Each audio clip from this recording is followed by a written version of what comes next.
ये देश मेरा है और मैं इस देश की एक जिम्मेदार नागरिक हूँ। जिस प्रकार अटल जी कहा करते थे कि सत्ता का खेल तो चलेगा, सरकारें आएंगी जाएंगी, पार्टियां बनेंगी बिगड़ेंगी, मगर ये देश रहना चाहिए। इस देश का लोकतंत्र अमर रहना चाहिए। नमस्कार, आप सभी को गणतंत्र दिवस की हार्दिक शुभकामनाएं एवं अभिनंदन। हर वर्ष 26 जनवरी अर्थात गणतंत्र दिवस के दिन हम अनेक भाषणों में सुनते हैं कि किस प्रकार हमें गणतंत्रता की प्राप्ति हुई, किन किन महान विभूतियों के बलिदान से हम गणतंत्र हुए, कितना समय लगा, किन परिस्थितियों का, किन समस्याओं का हमने सामना किया इत्यादि। माना कि गणतंत्र दिवस हमारा राष्ट्रीय पर्व है, परंतु मैं देखती हूँ हर वर्ष 26 जनवरी के दिन भारत की जनता दो वर्गों में विभाजित हो जाती है। एक वर्ग जो हमारे संविधान और संविधान निर्माताओं का पक्ष लेते हुए उनका अभिनंदन करती है, उनका समर्थन करती है, और दूसरा पक्ष जो उनकी निंदा करती है। आज मैं न किसी की प्रशंसा करने आई हूँ, न किसी की निंदा करने आई हूँ। आज मैं निष्पक्षता का, निस्वार्थता का, देश प्रेम का, आत्मविश्वास का, आत्मनिर्भरता का, कर्तव्यनिष्ठता का और कर्मठता का पक्ष लेके आई हूँ। Now it is not that time where you have to point out or blame success, failure, management or mismanagement of any government. Now we have to think that what we as a citizen can do for the improvement of the status of our own country, Bharat. आज हम ये क्यों सोचते हैं कि हमें अपने देश को उन्नत करने के लिए, विकसित करने के लिए किसी मंत्री की आवश्यकता है।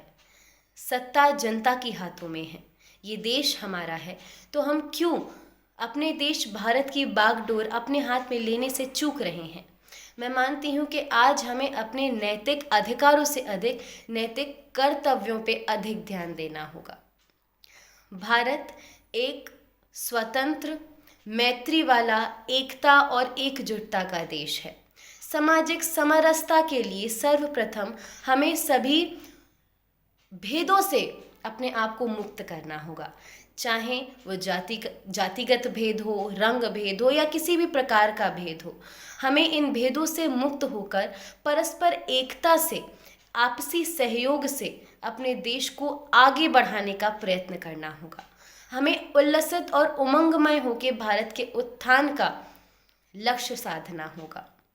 मैं मानती हूँ कि भारत पूर्व काल से ही आत्मनिर्भर है। आज हम स्वतंत्र हैं, सदा सर्वदा सक्षम हैं, सामर्थ्यवान हैं। पूरे विश्व की समस्याओं को न केवल हम स्वीकार कर रहे हैं, परंतु उनका समाधान भी विश्व को दे रहे हैं। तो आज आवश्यकता है कि सबसे पहले सर्वप्रथम हम अपनी कुरीतियाँ, अंधविश्वास, अंधभक्ति से उबर कर अपने भीतर आत्मविश्वास, आशा, देश प्रेम, कर्तव्यनिष्ठता, ईमानदारी जैसे भावों को धारण करके अपने देश के लिए काम करें।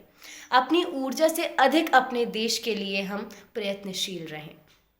मैं मानती हूँ कि हमें सामाजिक हर समुदाय का समान रूप से विकास करना होगा, चाहे वो नारी समाज हो, पुरुष समाज हो, धार्मिक कोई समाज हो, जनजातीय या अल्पसंख्यक कोई भी समाज हो। हमको सबको समान रूप से विकसित करना है, सबको समान रूप से सम्मान देना है। मैं मानती हूँ कि अगर किसी भी देश का एक छोटा वर्ग भी अशिक्षित, अविकसित या अनुशासनहीन रह जाता है, तो वो छोटा सा वर्ग ही उस देश में गंभीर दरार लाने की आशंका प्रकट कर सकता है। इसलिए हमें अपने देश के हर एक समुदाय, हर एक ग्रुप, छोटे से छोटे वर्ग को भी साथ में लेकर सबका साथ और सबका विकास करना है। आज आवश्यकता है कि हम भारत के सॉफ्ट पावर का प्रचार पूरे विश्व में करें, जैसे हमारा योग, हमारा अध्यात्म। आज भारत के सॉफ्ट पावर की आवश्यकता न ही केवल भारत को है, अपितु पूरे विश्व को है। हमें यज्ञ के ज्ञान से विज्ञान तक को साथ में लेकर चलना होगा। जिस प्रकार माननीय प्रधानमंत्री जी कहते हैं कि भारत युद्ध की नहीं, बुद्ध की भूमि है, उसी प्रकार बुरा जो देखन मैं चला, बुरा न मिलया कोई, जो मन देखा आपनो तो मुझ सा बुरा न कोई।